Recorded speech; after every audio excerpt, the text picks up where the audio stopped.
Bueno, pues vamos a dedicar este día a contestar preguntas. Adelante. Atrás también. ¿De acuerdo? Las dos compañeras. Buenos días, presidente. Tú también y tú. Sí. Okay. Buenos días, presidente. Ramón Flores, de el Sentinel Informa de Humanoid. No me pongo de pie por los compañeros de las cámaras. Presidente, el doctor Jaime Cárdenas Gracia cumplió su palabra y aquí están los dos cheques con el depósito del dinero que son 2.120 millones de pesos con los estados de cuenta del Infonavit, pero extrañamente esta cuenta de banco solo tenía 32 millones de pesos e informan que la Consejería Jurídica de Presidencia no presentó la denuncia.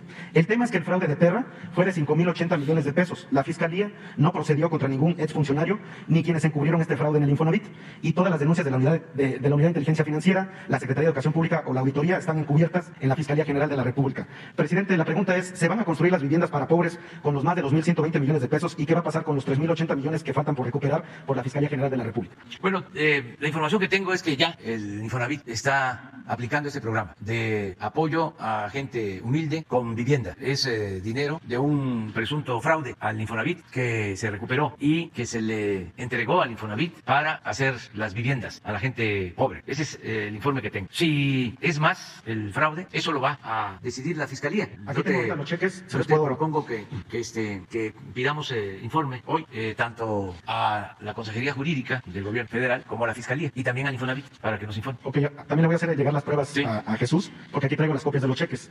La siguiente pregunta, presidente. En la última reunión que tuvieron los comisionados ahorradores de FICREA, Claudia, Laura, Pedro y Paz, en la unidad de inteligencia financiera, pidieron que sigan las investigaciones de los involucrados en el fraude, ya que por el conocimiento y documentos en el concurso mercantil existen los activos suficientes para finiquitarlos, haciendo el planteamiento a la unidad de inteligencia financiera con el doctor Pablo Gómez. Presidente, la Fiscalía General de la República dio a conocer que van a rematar algunos bienes incautados para devolverles el dinero a varios ahorradores. ¿Podría la Fiscalía y la unidad de inteligencia financiera dar un informe de cuántos bienes son los que van a rematar y que los ahorradores tengan la certeza, porque hoy están en la incertidumbre, no saben cuántos bienes son? Sí, le pedimos a Pablo Gómez que emita un informe en beneficio de los ahorradores, para la tranquilidad de los ahorradores. Muchas gracias. Y por último, presidente, esto es un planteamiento ciudadano. Yo soy originario de Orizaba, Veracruz. El fin de año estuve yo por allá y parece ser que hay un estigma entre Orizaba, Río Blanco, Nogales, Ciudad Mendoza, Maltrata, porque parece ser que después de haber participado para lo de la revolución del 7 de julio, pues dejaron esa zona abandonada y varios habitantes de ahí me hicieron llegar una solicitud hacia usted de si podían hacer algún desarrollo ahí para que esa zona pues renazca, porque la mayoría de todos los habitantes de ahí son migrantes, se van a Estados Unidos o migran a otros lugares porque no hay empleo. Tan solo en Río Blanco, Veracruz, en Nogales está muy abandonado. Y ellos, los habitantes, hacían una propuesta, que si podrían hacer como un turibús para que la gente que viene de Estados Unidos o de otros países puedan conocer, por ejemplo, la historia de lo que es la fábrica de Río Blanco.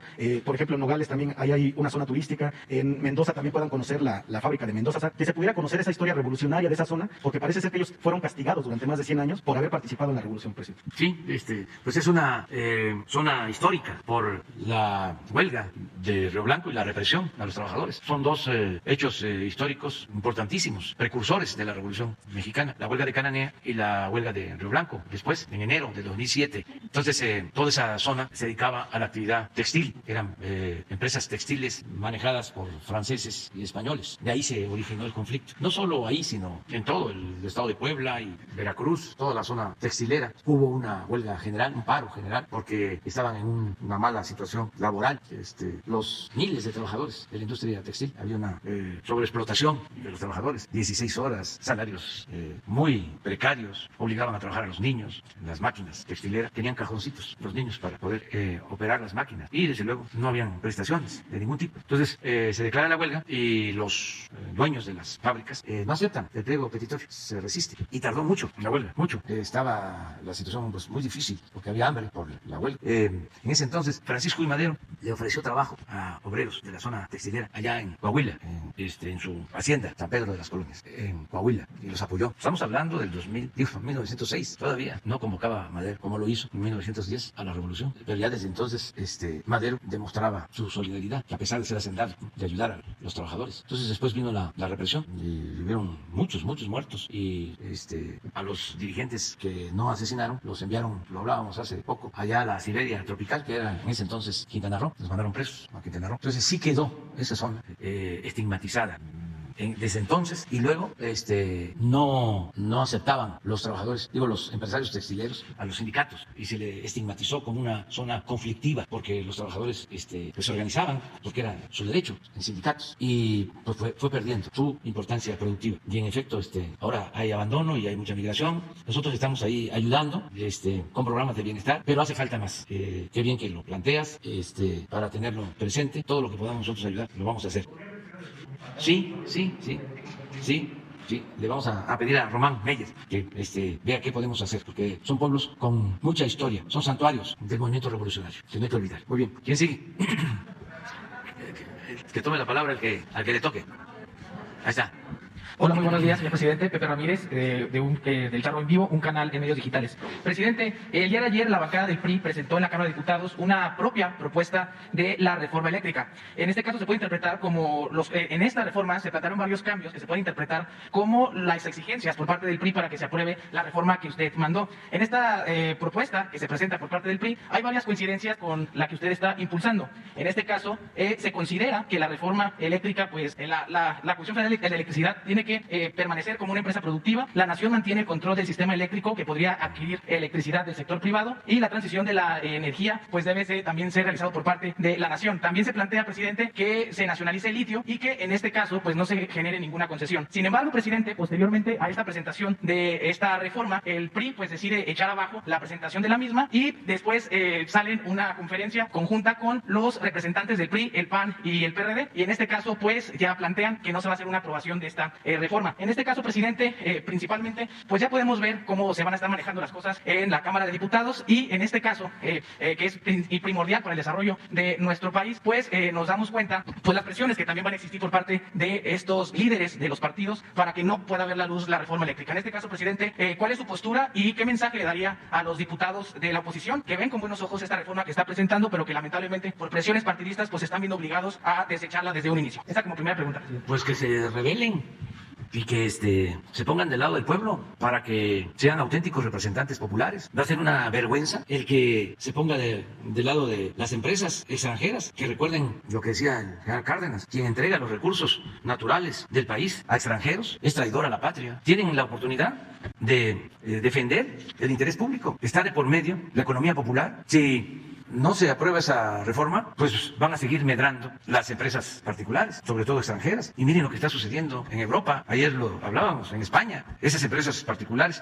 que son las que predominan en México, porque se les abrió la puerta en el periodo neoliberal, pues tienen tarifas elevadísimas. Entonces sí es importante fortalecer a la Comisión Federal de Electricidad. Nada más que piensen que la Comisión Federal de Electricidad fue creada por el general Lázaro Cárdenas del Río, y que piensen que Adolfo López Mateos nacionalizó en 1960 la industria eléctrica en beneficio de los mexicanos. Entonces, ¿cómo el PRI va a actuar en contra del ideario del general Cárdenas y de Adolfo López Mateos? ¿En qué se van a convertir? Ojalá y los dirigentes los dejen en libertad a los representantes populares, a los legisladores, y que cada quien vote de acuerdo a sus convicciones, a lo que le dicte su conciencia, en absoluta libertad, que no sea un asunto popular, que no los coopten. Pero hay tiempo, y ojalá, si ya habían presentado esa iniciativa, pues ojalá y la sostengan, que debatan más al interior de sus fracciones, incluso otros partidos. Y además, presidente, en este caso, pues el diputado que presentó la iniciativa pues no es cualquiera, sino que en este caso Marco Antonio Mendoza Bustamante, el que presenta esta iniciativa, pues es, además de ser diputado, pues es secretario adjunto de la presidencia nacional de este partido, es decir, del líder nacional Alejandro Moreno Cárdenas, y además es vicecoordinador de la bancada del PRI en la Cámara de Diputados. Por eso es que generó tanto revuelo esta iniciativa que presenta este diputado, y posteriormente pues el rechazo que ya hace en redes sociales, este comunicado que realiza el grupo parlamentario del PRI, diciendo que ellos se alejaban de esta propuesta, y que al final pues fue por una postura personal por parte de este diputado. Sin embargo, pues sí generó el enojo de los demás partidos. Presidente, la siguiente pregunta también tiene que ver con el tema energético, y es que en días pasados se dio a conocer que el próximo 5 de abril en la Suprema Corte de Justicia iniciaría con la discusión de la constitucionalidad de las reformas a la ley de la industria eléctrica que usted promovió en el 2021 y que fue aprobada por la Cámara de Diputados y también por la Cámara de Senadores. Sin embargo, pues estas modificaciones que buscaban fortalecer a la Comisión Federal de Electricidad pues no vieron la luz, y es que se concedieron varios amparos que se ordenaron para que no se aplicara esta nueva legislación hasta que se resolviera el fondo del asunto. Y es que la COFESE, senadores de oposición y también el gobierno de Colima interpusieron acciones de inconstitucionalidad en contra de estas reformas a esta ley. En el caso en particular de este asunto, en la Suprema Corte pues le corresponde a la ministra Loretta Ortiz Half, quien fue a través de sorteo pues ser seleccionada para conocer del caso. Dio a conocer ya en este caso su propuesta, y ella propone rechazar la inconstitucionalidad de la ley de la industria eléctrica, pues resuelve que no vulnera la libre competencia, además de que rechaza que exista riesgo de que la CFE se convierta en un monopolio, ya que el mismo artículo 28 de la Constitución pues establece que no constituirán monopolios las funciones que el Estado ejerza de manera exclusiva en áreas estratégicas, entre ellas la planeación y el control del sistema eléctrico nacional, así como el servicio público de transmisión y distribución de energía eléctrica. Pues parece, presidente, que este proyecto pues ya no le gustó tampoco a los diputados del PRI, PAN, PRD, bueno, a toda esta bancada que han hecho una campaña en contra de la la reforma y pues ya están buscando que se excuse, que se deje de lado la participación de la ministra en este caso,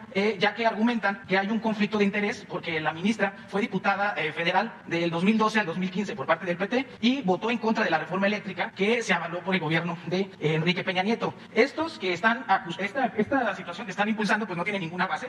Yo no sé quién esté asesorando a los diputados y senadores de estas bancadas, pero además nos demuestra su gran incongruencia. Y es que mientras ellos están impulsando la recusación de la ministra, se quedan callados con el verdadero conflicto de interés que se vive en la Cámara de Diputados. Y como ejemplo tenemos a Margarita Zavala, quien es esposa de Felipe Calderón, y también a Mariana Gómez del Campo, quien es sobrina del expresidente. Y tienen un claro conflicto de interés, ya que Felipe Calderón pues fue empleado de Iberdrola. Otro caso también que debemos nosotros de tener en mente es el del senador Miguel Ángel Osorio Chong, quien fue secretario de Gobernación en el sexenio de Enrique Peña Nieto. Ellos, presidente, pues no deberían de participar en esta discusión que ya se va a llevar a cabo en unos cuantos días en la Cámara de Diputados, y si se aprueban la de senadores, pues porque obviamente pues hay intereses que pues no están alineados con el de la nación. Y en este caso le preguntaría al presidente, pues qué opina al respecto de este conflicto de interés y si se buscaría alguna acción para que los aludidos pues no participen en esta discusión tan importante para los mexicanos. Me he quedado anonadado.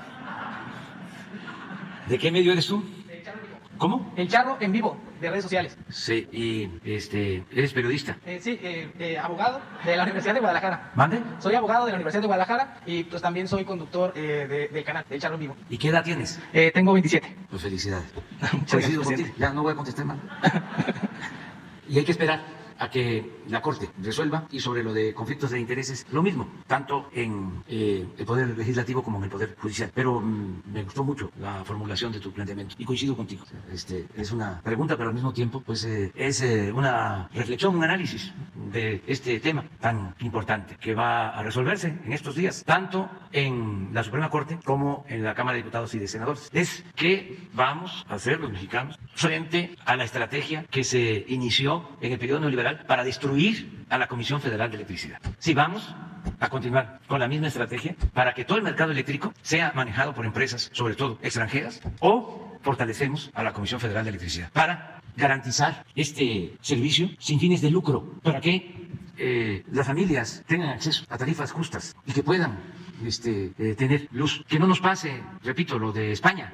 Están pagando los españoles 10 veces más por la luz que lo que se paga en México, porque tenemos nosotros participación en el sector, pero si sigue perdiendo terreno la Comisión Federal de Electricidad, ya solo le permiten generar el 30% de la energía eléctrica. No es que no tenga capacidad, es que como hicieron una reforma, no le permiten despachar la energía de sus plantas, no les permiten que esa energía de sus plantas pueda subir a la red de transmisión, a la red nacional. Suben primero la de las empresas, la energía de las empresas particulares. Llegaron al extremo de declarar y dejar hasta lo último a la energía que produce la Comisión Federal en las hidroeléctricas, con el engaño, la mentira de que la energía que se produce en las hidroeléctricas es sucia, que no es energía limpia, cuando todos sabemos que es energía limpia y barata. Arriba de la energía hidroeléctrica están las plantas termoeléctricas. Tienen prioridad. Y como se vio ayer aquí, se paga a ese precio y se tiene que entregar un subsidio, no a la gente. Nosotros estamos apoyando a la gente con subsidio, pero además, por esa legislación vigente, hay que subsidiar a grandes consumidores con una serie de mecanismos tramposos que crearon, como llamado autoabasto, para que no paguen la luz las grandes corporaciones. Entonces, eso es lo que se va a resolver. Ayer estuvimos con el señor Kerry, el embajador de Estados Unidos en México, con empresarios, y se les explicó el porqué de esta iniciativa. Y al parecer, pues se sintieron atendidos y satisfechos, porque no es cierto que la iniciativa tenga que ver con promover las energías sucias. No es cierto que no nos importe producir energía solar, eólica, energía con agua en las hidroeléctricas.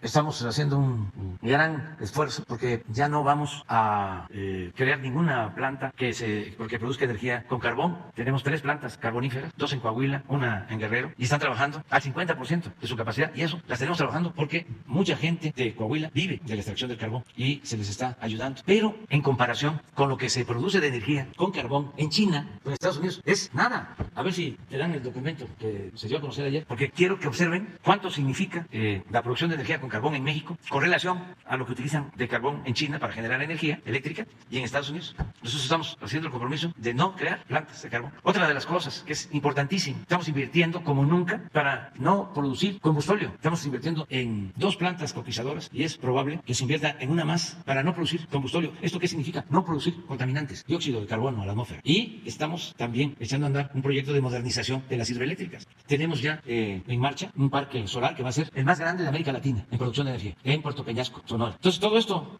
se expuso ayer, porque utilizaron, no los que vinieron ayer, sino los que mandaban antes, utilizaron lo de las energías limpias para hacer negocios sucios, engañando. Entonces eso es lo que estamos viendo. A ver si no tiene Laura el documento. Sí, los puntos, nada más. No, porque a ver si ¿qué es el punto 8? Vamos a ver. Es este. A ver, bájale, no. Sí, te vamos a dar la cosa, porque no hay nada que ocultar. Todo esto es lo que estamos haciendo. Se aplica el programa de reforestación más importante del mundo. $1.500 millones estamos invirtiendo. No hay ningún país que tenga un programa de reforestación con $1.500 millones. Pemex extrae petróleo de manera racional, sin rebasar los 2 millones de barriles diarios, a pesar de contar con reservas adicionales que permitirían aumentar nuestra producción. No se ha autorizado el fracking. Se están modernizando 6 refinerías. Se adquirió la refinería de Deer Park, en Texas. Está por inaugurarse la nueva refinería de Dos Bocas. Y se construirán 2 coquizadoras. Una en Tula, ya en proceso, y otra en Salina Cruz. Todo lo cual va a significar la reducción sustancial de las emisiones de dióxido de carbono a la atmósfera y de manera muy relevante eliminará prácticamente la producción de combustible en nuestro país. México solo cuenta con 3 plantas carboeléctricas, 2 en el estado de Coahuila y una en Guerrero, que funcionan actualmente al 50% de su capacidad. Lo anterior significa que producimos el 0.35% de lo que se produce de energía con carbón en China y solo el 2.1% de lo que se produce de energía con carbón en Estados Unidos. No se planea construir ninguna nueva planta de generación a base de carbón. Estamos en condiciones de apoyar a la transición energética de la industria automotriz norteamericana en México, aportándole la energía limpia que requiere. Destaca como parte de este esfuerzo la fabricación nacional de vehículos eléctricos, con lo que se reducirá el mayor contaminante, que es el transporte. Pero bueno, aquí se trataron otros asuntos, pero es contestando tu pregunta. Pues a informar están en los primeros puntos. A ver, ¿por qué no pones el punto número 1? Esto es lo que se les dio a conocer. Se respetarán los permisos de importación que se entregaron a 5 petroleras para introducir combustible. Esto fue en el sexenio anterior, bajo condiciones de precios justos y legalidad. Es decir, no vender huachicol ni hacer contrabando. Estas son las empresas: Exxon, Valero, Shell, Tesoro, Koch. Las mismas condiciones se aplicarán a todas las terminales de combustible que cuenten con los permisos para su operación. Inicialmente se retirarán denuncias y se levantarán las clausuras existentes como gesto de buena voluntad. No obstante, si hay actos de reincidencia vinculados al huachicol, porque por eso se han clausurado las terminales, y por el contrabando, el mal uso de permisos, se aplicarán sanciones penales, incluida la revocación del permiso. En los casos en que se hayan construido terminales sin permisos de las autoridades mexicanas, pues imagínense hasta dónde estaban, hasta dónde llegaban. Construir terminales sin permiso. Cuando hablo de que México ya no es tierra de conquista, a esto me refiero. Solo podrán ofrecerse como opción el que Pemex, previo avalúo y en caso de necesidad, adquiera dichas instalaciones. Si ya están terminadas, pero no tienen permiso, porque no se les otorgó ningún permiso, y aún así las construyeron. A ver, el punto 2. Aclaramos que las nuevas solicitudes o los permisos en trámites no se otorgarán. Así, claro, porque queremos lograr la autosuficiencia energética y fortalecer a Pemex y a la Comisión Federal de Electricidad. También, claro.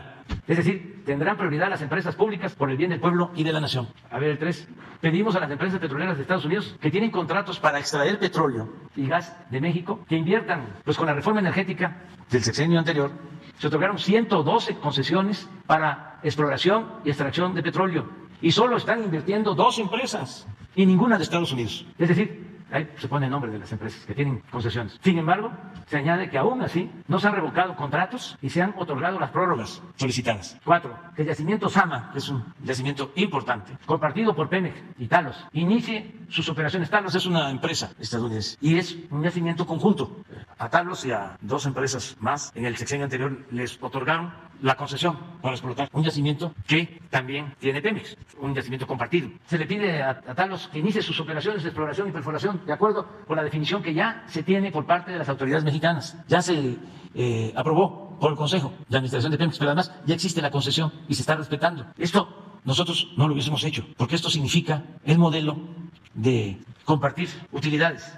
De lo que extraen, dejan una parte. Y nosotros no estamos de acuerdo con eso. Pero ya están los convenios de utilidad compartida y los estamos respetando. Pero aún así, todavía no hay inversión. ¿Y qué es lo que han hecho con los convenios? En la mayoría de los casos, vender las acciones, optar por la especulación financiera, pero no estamos cancelando concesiones. Todo esto lo digo para que se sepa que estamos actuando, vamos a decir, con tolerancia, sin autoritarismo, sin arbitrariedad. En este yacimiento se cuenta con petróleo de buena calidad. Existe el acuerdo del Consejo de Pemex y solo se requiere inversión, la cual puede aportar Talos, otras empresas o algún fondo de inversión, en caso de que Talos se desista del arbitraje. Porque hay una denuncia, no quieren que Pemex participe en la administración. La Comisión Nacional de Hidrocarburos podría resolver rápidamente para iniciar los trabajos y tener producción en este mismo sexenio, porque hay petróleo. Ya se tienen las exploraciones y es cosa nada más de perforar. Se podría extraer petróleo desde el año próximo. El volumen recuperable estimado del yacimiento es de entre 550 y 650 millones de barriles de petróleo crudo equivalente. Es decir, un valor presente neto estimado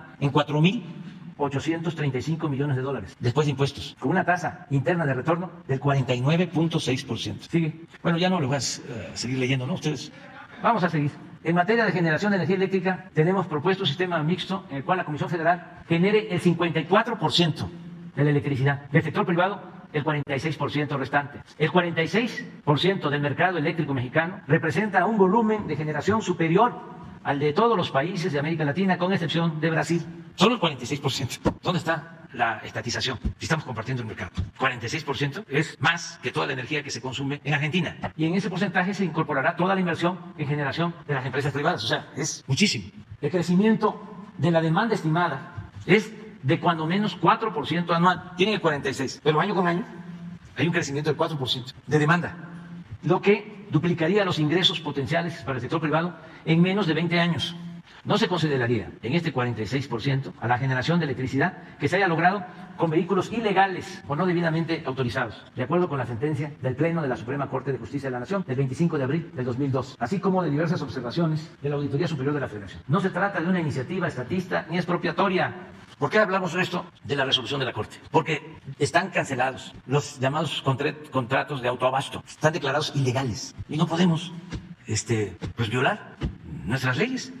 Dice, no se trata de una iniciativa estatista ni expropiatoria. Lo que se busca es rescatar a Pemex y a la Comisión Federal por seguridad nacional y para mantener precios justos para los consumidores. Queremos evitar situaciones como la crisis que vivió Texas en 2021 debido a una tormenta invernal, o la que vive ahora España con un gran impacto para su población. 6. Las empresas como Sempra y otras que tienen acuerdos con la Comisión Federal y contratos de transporte de gasoductos podrían invertir en Topolobampo, en Salina Cruz, en Coatzacoalcos, donde se tienen terrenos y puertos para construir 3 plantas de licuefacción y exportar gas a países de Asia, América y Europa. Las empresas interesadas deberán llegar a un acuerdo con la Comisión Federal a más tardar en un mes. ¿Por qué es esto? Porque Sempra ya tiene contrato de transporte de gas y otras empresas. Entonces, incluso ya tienen un permiso para instalar una planta de licuefacción y ya están trabajando en Ensenada, Baja California. Entonces, estas empresas, como ya tienen el acuerdo con la Comisión Federal, podrían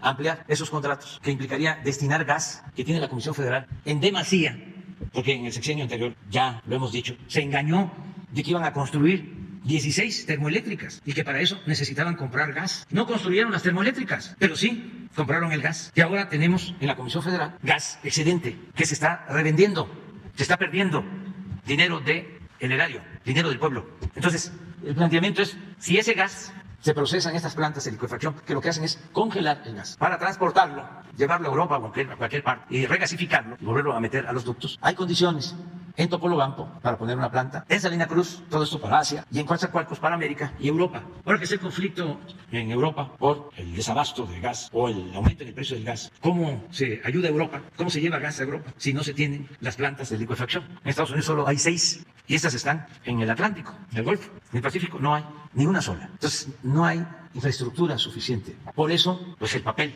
relevante de Rusia, y por eso insistimos en la autosuficiencia. ¿Qué decían los tecnócratas? ¿Qué decía ASPE en los tiempos de Salinas cuando se abandonó el campo? Decía, ¿para qué fomentar el sector agropecuario? Si en un mundo globalizado podemos comprar lo que necesitemos en cualquier país. Esa era la lógica, así de simplista, a partir de una concepción economicista. No es así. Y más cuando se trata de petróleo, de energéticos y de alimentos. ¿Qué tenemos que procurar? Todos los países. Lo está haciendo ahora Estados Unidos. Ayer lo planteó el presidente Biden. Autosuficiencia. Ayer dio a conocer que van a sacar de sus reservas 1 millón de barriles diarios de petróleo para bajar el precio de las gasolinas en Estados Unidos. Entonces, por eso es importante el que se pueda procesar este gas. Y decía yo, ¿por qué un mes? Porque son plantas que lleva a construirlas hasta 3 años, 4, y ya necesitamos iniciar. Ya no las vamos a ver nosotros terminadas, pero sí queremos que se inicien, porque son necesarias. Y son inversiones de 3.000, 4.000 millones de dólares cada planta. Entonces, sí, Sempra y estas otras empresas no responden en un mes, licitamos, porque sí van a haber empresas interesadas. Adelante. Pueden suscribirse acuerdos conjuntos para la producción de energía con la modernización de turbinas, equipamiento de presas existentes e instalación en las mismas presas, en los vasos, de celdas flotantes, fotovoltaicas flotantes, en los embalses de las presas. Se utiliza toda la infraestructura que se tiene y se ponen paneles en la presa y ahí están los generadores. Entonces tiene un doble propósito, el generar energía con el agua y con el sol. Estas inversiones estarían garantizadas con la compra de la energía que produzcan estas empresas. Quienes inviertan, compraría toda la energía la Comisión Federal de Electricidad. Todo esto se los planteamos ayer. Los invitamos además a que se inviertan en parques también de energía solar, como es el caso del parque más grande de América Latina, ubicado en Puerto Peñasco, Sonora. Ahí va a estar un parque, ya tenemos el terreno, ya está el proyecto. La política actual del gobierno no apuesta a la contaminación, sino al contrario, tiene en los hechos, como en pocos países del mundo, el propósito de contribuir a enfrentar de manera auténtica el grave problema del cambio climático. Se les informa que el presente gobierno adquiere un compromiso de Estado de impulsar la transición energética a través de una política de desarrollo científico y tecnológico. La política del actual gobierno no apuesta a la contaminación, sino por el contrario, tiene en los hechos, como en pocos países del mundo, el propósito de contribuir a enfrentar de manera auténtica el grave problema del cambio climático. Y ya se mencionan las acciones que estamos llevando a cabo. O sea, este es el documento. Pues no hubo realmente protestas, fueron muy respetuosos. Estaba el gerente de Sempra y otros empresarios muy importantes del sector energético y se acordó de que van a tener más comunicación con los secretarios. Me acompañó el secretario de Hacienda, el secretario de Gobernación, el subsecretario de Relaciones Exteriores, porque no está Marcelo, ¿verdad? Roberto Velázquez. Me acompañó Rocío Nale, secretario de Energía, Manuel Bartlett, director de la Comisión Federal de Electricidad, y Octavio Romero López, director de Pemex. Entonces se expuso esto, todos ellos tomaron la palabra. Fue una reunión larga, la iniciamos a las 2 y terminamos a las 7. Y el señor Kerry, pues muy respetuoso, entendiendo pues de que ha habido un cambio en México y que ya no se puede mantener la misma política. No, sí se habló del tratado porque se dice que nosotros no estamos cumpliendo con el tratado por este tema. Sí, les aclaramos 2 cosas, 3. Una, que cuando se negoció el tratado tuvimos una diferencia cuando el gobierno del presidente Trump, porque ya habían acordado con el equipo del presidente Peña un capítulo sobre petróleo que comprometía la soberanía de nuestro país. Y como nosotros estábamos en ese entonces invitados como observadores, ya era yo presidente electo, sostuvimos que no aceptábamos ese capítulo y se rompieron las negociaciones, se pararon las mesas, porque ese capítulo pues era comprometer el petróleo, como 20 o 30 hojas. Y pues hubo tensión y lo mismo, ¿no? Si se da a conocer, va a haber devaluación, viene una crisis, pero sostuvimos que no podíamos nosotros. Al final, tuvieron que decirle al presidente Trump, porque nadie quería informarle que estaban rotas las negociaciones. Y al final, también, esto es importante, cuando le informaron al presidente Trump, dijo: ¿y qué plantea México? ¿Qué plantea AMLO? Pues ya le entregaron lo que planteamos, 2 párrafos, nada más. Y el párrafo los 2 párrafos, que México es un país soberano y que el petróleo es de la nación y que no se compromete ante ninguna negociación. Y el presidente Trump aceptó y así quedó. Entonces, esto ayer lo recordé. Entonces, sin embargo, se dice: pero ese es el petróleo, no la industria eléctrica. Sí, pero en el tratado, en lo que tiene que ver con la industria eléctrica, no hay nada que signifique que nosotros estamos incumpliendo.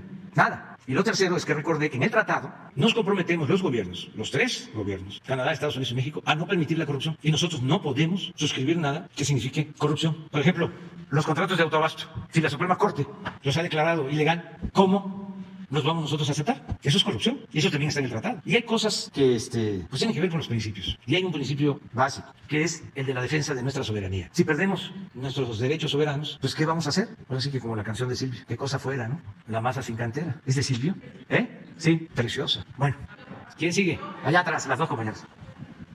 Gracias, presidente. Buenos días. Marta Obeso, de Esfera Noticias y de la revista Naturopatía. Para recordarle, señor presidente, que el secretario de Salud se comprometió a presentar en este espacio, en el mes de febrero, un informe de los logros obtenidos por la Dirección de Medicina Tradicional y Desarrollo Intercultural de la Secretaría de Salud.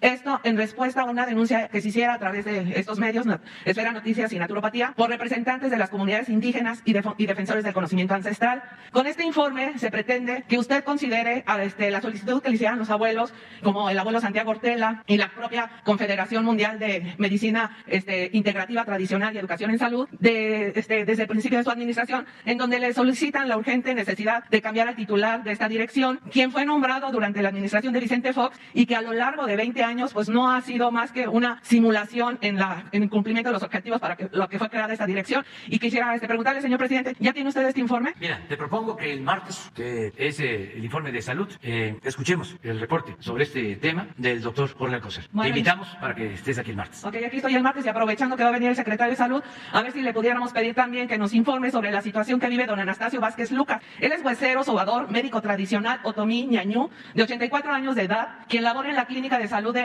Amealco de Bonfil, en Querétaro, bajo el esquema del INSABI, en el área de medicina alternativa como huesero desde hace más de 8 años, sin recibir ninguna prestación laboral, cobrando un sueldo de 3,000 pesos al mes, y ahora a su edad de 84 años, que él quiere jubilarse, le dice la autoridad que no puede hacerlo porque nunca cotizó a su pensión, y como él, hay muchos médicos tradicionales que están trabajando en esas condiciones. Señor presidente, ¿qué opina? Pues vamos a que también nos informe el doctor Jorge Alcocer y reconocer pues lo que hacen los médicos tradicionales, en este caso hueseros, en todos los pueblos, lo que ayudan, en donde no hay médicos y en donde hay médicos, pero ellos tienen remedios y tratamientos para muchas enfermedades. Entonces, a ver qué nos dice el doctor Alcocer. Bueno, y finalmente quiero destacar que hay una investigación hecha por Susana Guzmán. Ella es ahorita está haciendo su residencia en la Universidad de Sorbona en París, y desde antes de que empezara su administración, precisamente ella señala que a través de esta Dirección de Medicina Tradicional de la Secretaría de Salud solo se han realizado políticas públicas instrumentales que han sido efectuadas desde instancias con objetivos ajenos y colaterales a la atención de este sector de la medicina tradicional en México. A mí me gustaría a través de Jesús Ramírez hacerle llegar este estudio que está muy detallado para que vea por qué todos los pueblos originarios de México han señalado a esta área de la Secretaría de Salud como un área de simulación. Gracias. Lo vamos a tomar en cuenta, lo que planteas. ¿La compañera? Presidente, Cindy Cerda de Canal 11. Regresarnos al tema, presidente, si nos puede dar más detalles de esta reunión con el enviado especial de Estados Unidos para el clima.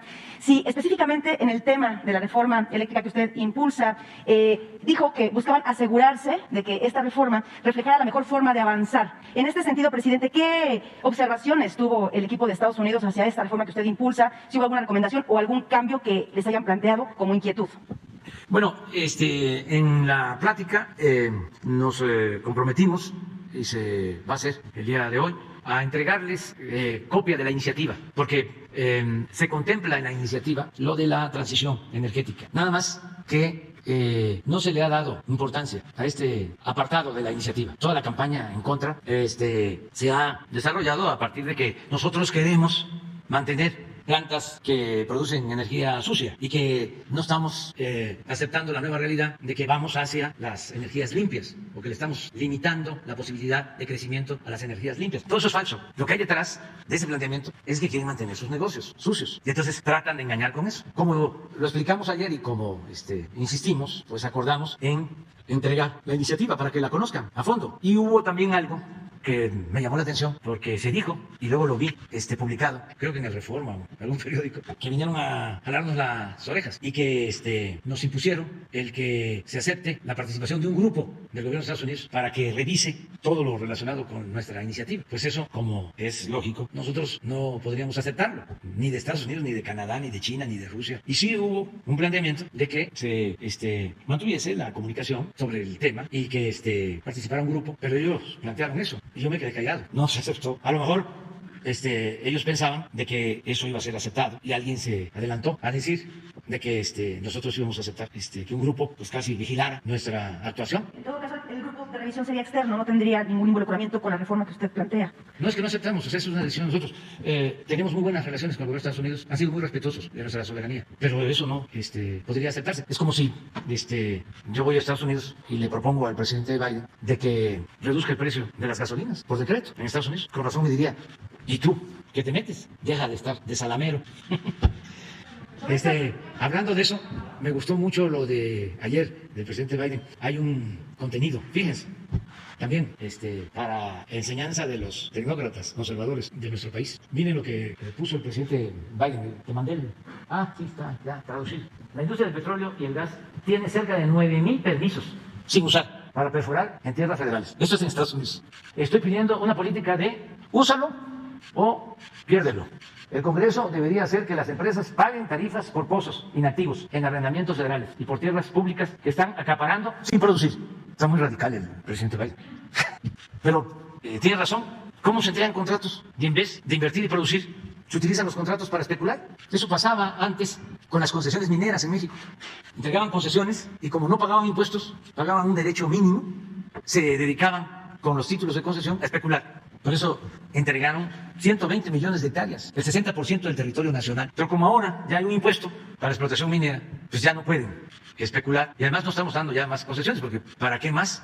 ¿Cuándo terminarían de explotar 120 millones de hectáreas? Pues no sé en cuántas vidas. Entonces, esa especulación pues no debe de existir ni en México, ni en Estados Unidos, ni en ningún lado. El propio John Kerry dijo que sería el embajador de Estados Unidos en México, Ken Salazar, quien encabezaría este grupo. ¿Será entonces que se adelantó? ¿A qué se refería con esta declaración, presidente? Con él tenemos muy buena relación y siempre están abiertas las puertas para el embajador de Estados Unidos en México. Es muy buena la relación, pero hay una gran diferencia entre escuchar, informar, conversar, comunicarnos, que es la comunicación. Son mensajes de ida y vuelta. Es mucha la diferencia a imponer un grupo para vigilarnos, observarnos. Eso pues no lo permite nadie. A lo mejor sí, a lo mejor en otros tiempos, gobiernos sumisos, entreguistas, pero ya no son los tiempos de antes. Es más, el presidente Biden se porta muy bien. Cada vez que hablamos, lo primero que me dice es eso, respeto a la soberanía.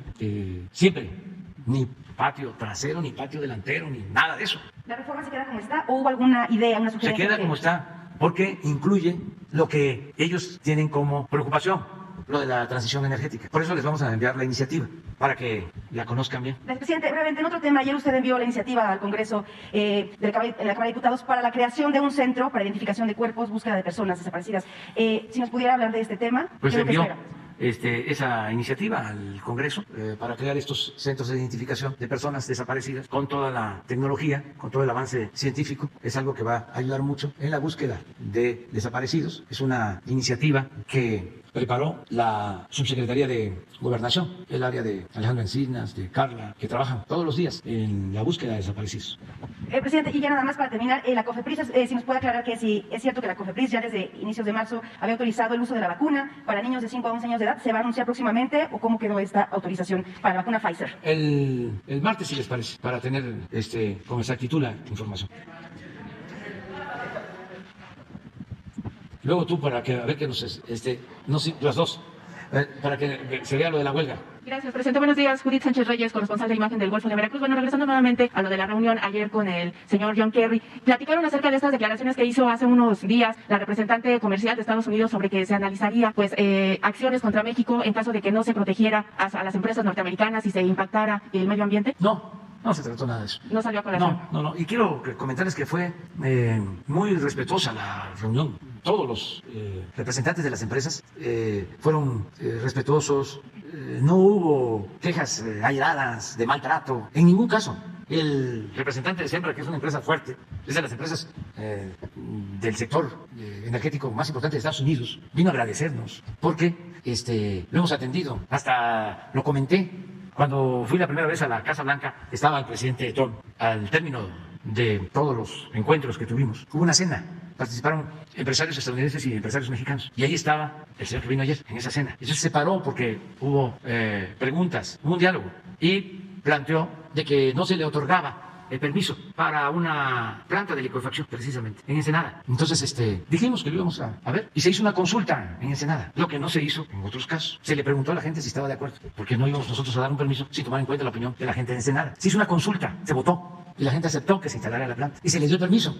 Y ya están empezando a invertir. ¿Cuál es el comentario que más le llama la atención? Eso, ayer, pues se suponía de que él venía a reclamarnos, y yo planteé en una reunión previa que tuvimos con el señor Kerry de que pues no había nada pendiente con Sempra, que al contrario se le estaba planteando lo de la planta de licuefacción de Topolobampo, pero que dependía de ellos. Entonces, cuando le toca intervenir, pues lo que hace es agradecernos porque se resolvió el problema. Por poner un caso, lo mismo con los de la empresa Talos, que vinieron, hicieron su planteamiento, se les propuso lo que aquí ya vimos y lo van a analizar, y el propósito es pues que se pongan de acuerdo con el director de Pemex, pero en ningún caso estuvieron, por ejemplo, los representantes de General Motors, de Ford, y vinieron a decirnos de que están invirtiendo en el país y que no tienen ningún problema. Y sí, hablaron de la necesidad de las energías limpias, pero pues se les explicó de lo que se está llevando a cabo. Pero en ningún caso hubo un reclamo, al contrario, estaban muy contentos. Y qué bueno, es muy necesario este diálogo, porque si no se distorsionan las cosas. Y estamos hablando de los interesados, porque puede ser que los que tienen otras motivaciones, pues sean los que exageren, ¿no? Ya ven cuántos internacionalistas hay, oficiosos mexicanos, que quisieran que nosotros nos arrodilláramos, porque se quedaron acostumbrados a eso. Pero pues no, ahí planteamos en la carta de que es, a ver, el final. Está todo. Es fundamental la integración económica entre Estados Unidos, México y Canadá. Se mostraron entonces receptivos ante la reforma. Está bien. Estamos dispuestos a atender a las empresas del sector energético de Estados Unidos sin actuar de manera injusta y arbitraria. Existe disposición al diálogo. No queremos dejar de tener buenas relaciones con el gobierno de Estados Unidos ni con las empresas de ese país, porque consideramos que es imprescindible y benéfica la integración económica y comercial entre las dos naciones, con respeto a nuestras soberanías y sin permitir actos ilegales, influyentismo y corrupción. Esto es. Entonces vamos a continuar así. Sí, de casualidad. Bien, presidente. El viernes pasado, 3 jueces del Tribunal de Enjuiciamiento de la región de la Cuenca del Papaloapan, Oaxaca, otorgaron el fallo absolutorio con el que quedó en libertad el único policía imputado por el asesinato de Alexander Martínez Gómez, un joven futbolista de 16 años, en junio de 2020, tras salir a la tienda por un refresco en compañía de sus amigos. El tribunal argumenta que no quedaron acreditados los elementos que presentó la Fiscalía de Tuxtepec y por eso lo dejaba en libertad. Virginia Gómez, que es la mamá de este joven, denunció desde los hechos, corrupción y encubrimiento e irregularidades en el caso por parte de la Fiscalía de Tuxtepec. Pues esta policía obviamente cambió varias veces la versión de los hechos.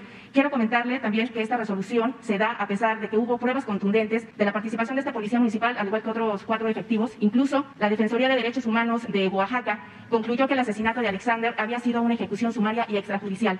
Este caso se lo dimos a conocer el año pasado y de ahí se derivó el acercamiento de la Secretaría de Seguridad y del fiscal del Estado con la familia. Pero bueno, por supuesto la resolución no es lo que esperaban los padres, sobre todo porque hay pruebas, presidente. Preguntar en este sentido si el secretario Adán Augusto López, titular de la Secretaría de Gobernación, puede intervenir en el caso, puede recibir a los familiares, a los padres de familia de este joven, e incluso ver la manera de que puedan hacer sinergia con el fiscal de Oaxaca y con la embajada de Estados Unidos, porque Alexander tenía nacionalidad estadounidense. De hecho, ayer los llamaron a los padres para que puedan platicar y ver de qué forma se puede dar un vuelco a este caso, a esta resolución. Los padres de familia temen represalias, porque finalmente desde que sucedió este asesinato han sido amedrentados. Y en este sentido, presidente, preguntarle también si dentro de lo que son las instituciones de seguridad y aquellas que están para procurar justicia, se puede tomar en cuenta que los casos en donde están involucrados policías municipales o policías estatales sean atraídos por la Fiscalía General de la República, justamente para evitar la contaminación en las pruebas, que se eviten este tipo de irregularidades y realmente hay una procuración de justicia. Sí, bueno, sobre lo último que planteas, casi en todos los asuntos donde intervienen policías estatales, municipales, la Fiscalía trae, pero es muy buena tu observación. Ojalá y en la Fiscalía General se tome en cuenta. Sí, porque los casos se toman a nivel estatal y ya si hay alguna situación como esta, bueno, pues se busca las instancias federales. Pero sí lo ha hecho la Fiscalía General en otros casos, pero sería bueno que siempre participara, como una recomendación. Sí, porque este caso tiene 1 año, 10 meses que sucedió. Y le vamos a pedir a Adán Augusto que se ponga en comunicación con los familiares y pedirte a ti de que nos ayudes, nada más paralelas, para que puedan hablar con los familiares. Y ya nada más finalmente, presidente, preguntarle si usted ha hablado o ha tenido comunicación con la diputada local Úrsula Salazar Mujica, recién nombrada como coordinadora de la bancada de Morena en el Congreso de Tamaulipas, por este audio que se difundió en donde supuestamente le pide el típico moche a un proveedor. Ella ya salió a desmentir esta situación, sin embargo ya hay una denuncia al respecto, tomando en cuenta justamente esta política de no impunidad, de no corrupción. ¿Usted ha seguido el caso? ¿Ha pedido información al respecto? No, pero pues ya saben cuál es mi postura, ¿no? Cero impunidad, no permitir que nadie viole la ley y no permitir ninguna de las lacras de la antigua política, del viejo régimen. No amiguismo, no influyentismo, no nepotismo, no corrupción, ni impunidad. Sea quien sea, al margen de la ley nada y por encima de la ley nadie. Entonces, puede ser un familiar cercano, lejano, cualquier ciudadano que cometa un delito tiene que ser castigado. Esa es mi postura. En este caso lo he estado viendo por los medios, es en efecto una sobrina, porque es hija de una prima hermana, o sea, la abuela de esta diputada se llama Úrsula, así se llamaba mi abuela, Úrsula, la abuela de esta diputada, y mi madre eran hermanas. O sea, la mamá de ella es mi prima, prima hermana. Pero pues si la veo en la calle no la identifico. No tengo relaciones, pues, en nada.